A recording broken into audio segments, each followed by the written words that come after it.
ኦፌኮና ኦነግ የኦሮሞ ነጻነት ሰራዊትን ያካተተ የጋራ የሽግግር መንግስት እንዲያቋቁሙ ኃላፊነት ቢረከቡም የኦሮሞ ነጻነት ሰራዊት ግን በሱ በኩል ጉዳዩ ተቀባይነት እንደሌለው ገልጿል።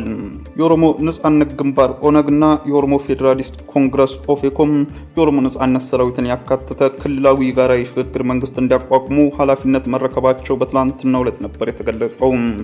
የኦሮሞ ነጻነት ግንባር ኦነግና የኦሮሞ ፌዴራሊስት ኮንግረስ ኦፌኮ ከተለያዩ የኦሮሞ ማህበረሰብ ድርጅቶች፣ የሃይማኖት አባቶችና የሀገር ሽማግሌዎች ጋር በቀን የካቲት 12 የጀመሩት በቀን የካቲት 16 ለ4 ቀን ውይይት ያደረጉበት ኮንፈረንስ እንደነበርም ተገልጿል።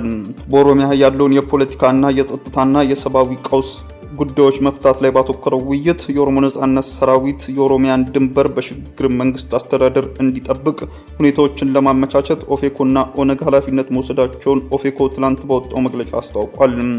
ከውይይቱ በኋላ በወጣው መግለጫ በኦሮሚያ ያለው ግጭት እንዲቆምና የህዝቡ ሰላምን ማስተማማኝ በሆነ መንገድ እንዲጠበቅ ኦፌኮና ኦነግ የቻሉትን ሁሉ እንዲያደርጉም አደራ እንደተሰጣቸው አስታውቋል።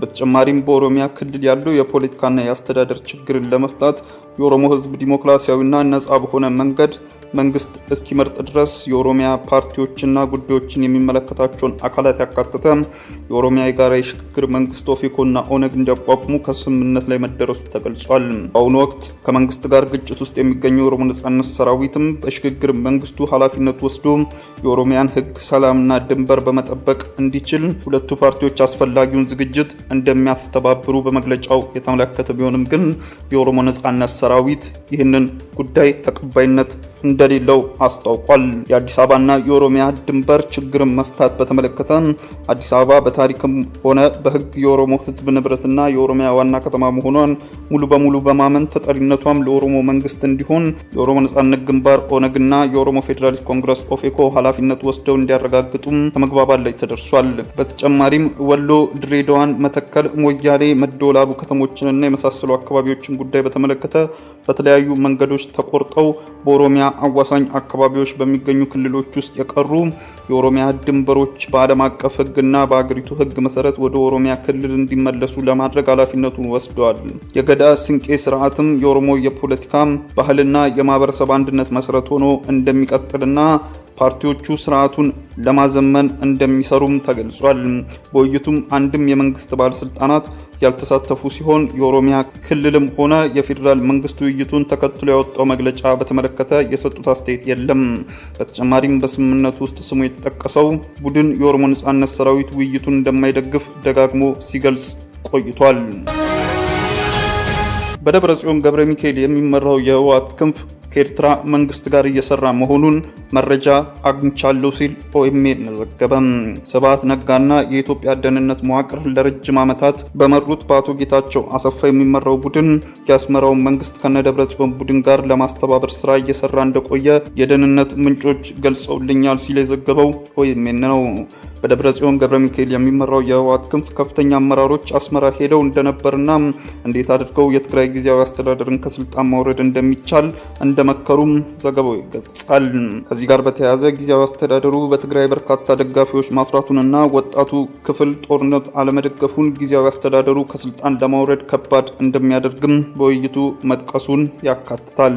ከፋኖ ጋር ትስስር መፍጠር እንዴት እንደሚቻል በዚህ ወቅት ኤርትራ መንግስት ባለስልጣናትና በደብረጽዮን ገብረ ሚካኤል ጋር በተያያዘ ሁለት አበይት ችግሮች እንቅፋት ሊሆኑ እንደሚችሉም ገልጿል።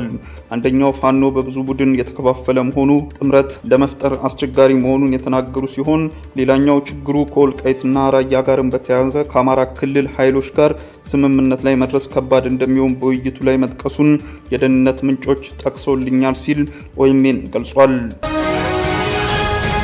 የኬንያ ታጣቂዎች በኢትዮጵያና በኬንያ ድንበር አካባቢ በፈጸሙት ጥቃት ቢያንስ 13 ኢትዮጵያውያን ሲገደሉ 2 ሰዎች በጽኑ መቁሰላቸው ተገለጸ። ኢትዮጵያና ኬንያ በሚዋሰኑባቸው ደቡብ ኦሞ ዞን ዳሰነች ወረዳ ከኬንያ የመጡ ታጣቂዎች በፈጸሙት ጥቃት ቢያንስ 12 ኢትዮጵያውያን ሲገደሉ 2 ሰዎች በጽኑ መቁሰላቸውን የስፍራው ነዋሪዎችና የመንግስት አካላት ለአዲስ ስታንዳርድ አስታውቀዋል። ለደህንነት ሲሉ ስማቸው እንዳይጠቀስ የጠየቁት በደቡብ ኢትዮጵያ ክልል በደቡብ ኦሞ ዞን ዳሰነች ወረዳ ስየስ ቀበሌ ነዋሪ ታጣቂዎቹ 6 ጀልባዎችን ጨምሮ 130 የሚደርሱ የአሳ ማጥመጃ መረቦችን እስከ 500 የሚደርሱ ደረቅ አሳዎችና በርካታ ንብረቶችንም ወስደዋል ሲሉም አስረድተዋል። በኦሞ ዞን እና ዳሰነች ወረዳ የመንግስት ታጣሪ የሆኑ አቶ መሳይ ሊበን የኬንያ መንግስት አካላት ለታጣቂዎቹ ከተሽከርካሪ አንስቶ እስከ ተተኳሽ የጦር መሳሪያዎች ድጋፍ ማድረጉንም ለአዲስ ስታንዳርድ አስረድተዋል። የቀድሞው ጠቅላይ ሚኒስትር ኃይለማርያም ደሳለኝ የኮንጎ ዲሞክራሲያዊ ሪፐብሊክ የሰላም ሂደት እንዲያመቻቹ ተመረጡ። የቀድሞው ጠቅላይ ሚኒስትር ኃይለማርያም ደሳለኝ የቀድሞው የናይጄሪያ ፕሬዝዳንት ኦሉሴጉን ኦባሳንጆ እና የቀድሞው የኬንያ ፕሬዝዳንት ኡሁሩ ኬንያታ የምስራቅ ኮንጎ ዲሞክራሲያዊ ሪፐብሊክ የሰላም ሂደትን እንዲያመቻቹ በደቡባዊ አፍሪካ ልማት ማህበረሰብና ምስራቅ አፍሪካ ማህበረሰብ መመረጣቸው ተገለጸ። በደቡብ አፍሪካ ልማት ማህበረሰብና የምስራቅ አፍሪካ ማህበረሰብ የካቲት 1 ቀን በታንዛኒያ ዳሬ ሰላም ባደረጉት የጋራ ጉባኤ ሶስቱ የቀድሞ መሪዎች የሰላም ሂደትን እንዲያመቻቹ መመረጣቸውን ሲቲዝን ካፒታል ዘግቧል። የመሪዎቹ መመረጥ የተለያየውን የሉዋንዳና ናይሮቢ የሰላም ሂደቶችን ለማቀናጀት የተወሰነ እርምጃ መሆኑ ይህንንም በግጭቱ ለተጎዳው የቀጠናው ውስጥ መረጋጋት እንዲሰፍን አዲስ ግፊትን ያመላክታልም ተብሏል። ውሳኔው የተላለፈው በምስራቅ ዲሞክራቲክ ኮንጎ የጸጥታው ሁኔታዎች ላይ የተቀናጀ ቀጠናዊ አቀራረብ አስፈላጊ ላይ አጽንኦት የሰጡት የደቡብ አፍሪካ ልማት ማህበረሰብ የምስራቅ አፍሪካ ማህበረሰብ ሀገር መሪዎች ያደረጉት ምክክርን ተከትሎ መሆኑን ዘገባው አመልክቷል። በምስራቅ ኮንጎ ዲሞክራሲያዊ ሪፐብሊክ መንግስትና ኃይሎች እንዲሁም M23 በሚባል ታጣቂዎች መካከል ግጭት እየተካሄደ ሲሆን በዚህም በርካታ ንጹሃን ህይወታቸው ማለፉን በርካታም ንብረት መውደሙም ተዘግቧል።